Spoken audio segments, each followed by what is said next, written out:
પાછું બોલજે લાવો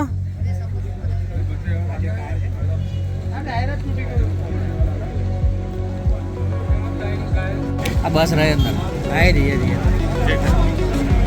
નડિયાદથી ડાકોર રોડ પર આવેલા સલોણ ગામ પાસેની ઘટના ઘટી છે, જેમાં ખાસ કરીને વાત કરવામાં આવે તો નડિયાદથી ડાકોર રોડ ઉપર સલોણ ગામ પાસે એક એસટી બસને ગમખ્વાર અકસ્માત નડ્યો છે।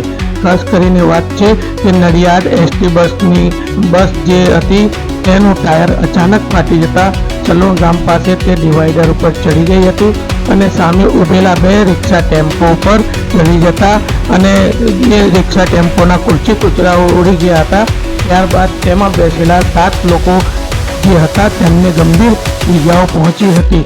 તાત્કાલિક ઘટના સ્થળે પોલીસ પણ પહોંચી ગઈ હતી અને જે ઘાયલ લોકો હતા તેમને સિવિલ હોસ્પિટલ ખાતે રવાના કરવામાં આવ્યા હતા। ત્યાં તેમની સારવાર કરવામાં આવી હતી, જેમાંથી એક જે ઘાયલ હતા તેમને ગંભીર ઈજાઓ પહોંચવાને કારણે અમદાવાદ ખાતે પણ રેફર કરવામાં આવ્યા હતા। આ સમગ્ર ઘટનામાં અત્યાર સુધી 7 લોકો ઘાયલ થયા છે, તેમને તાત્કાલિક સારવાર આપવામાં આવી છે। ત્યારે ઘટના સ્થળે પોલીસ પણ તપાસ કરી રહી છે કે આ સમગ્ર ઘટના કઈ રીતે ઘટી હતી તેનું તાત્કાલિક ઘટના સ્થળે પહોંચી અને નિરીક્ષણ કરવામાં આવ્યું હતું અને સ્થાનિકોને પૂછપરછ કરવામાં આવી હતી કે કઈ રીતે આ ઘટના ઘટી હતી। પ્રાપ્ત માહિતી અનુસાર સ્થાનિકોનું કહેવું હતું કે આ બસ નડિયાદ તરફથી ડાકોર જઈ રહી હતી।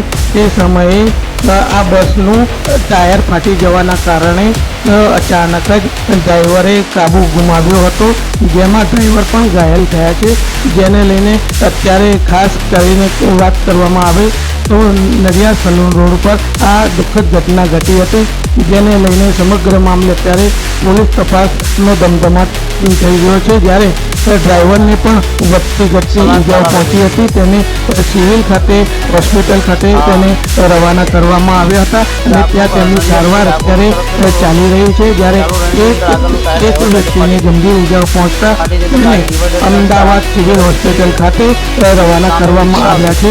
સમગ્ર ઘટનાને લઈને અત્યારે હાલ પોલીસ તપાસ ચાલી રહી છે। દિવાલ તોડતા સાથે મને ગાડીમાંથી ઉછાળીને નીચે નાખી દીધો। હું નીચે પડી જતા ગાડી અંદર જઈને ખેતરમાં જઈને ઊભી થઈ ગઈ। ટાયરનું પ્રોબ્લેમના કારણે ટાયર ચાલુ ગાડી ફૂટ્યું હતા, એનું કારણથી આવું બનાવ બન્યું।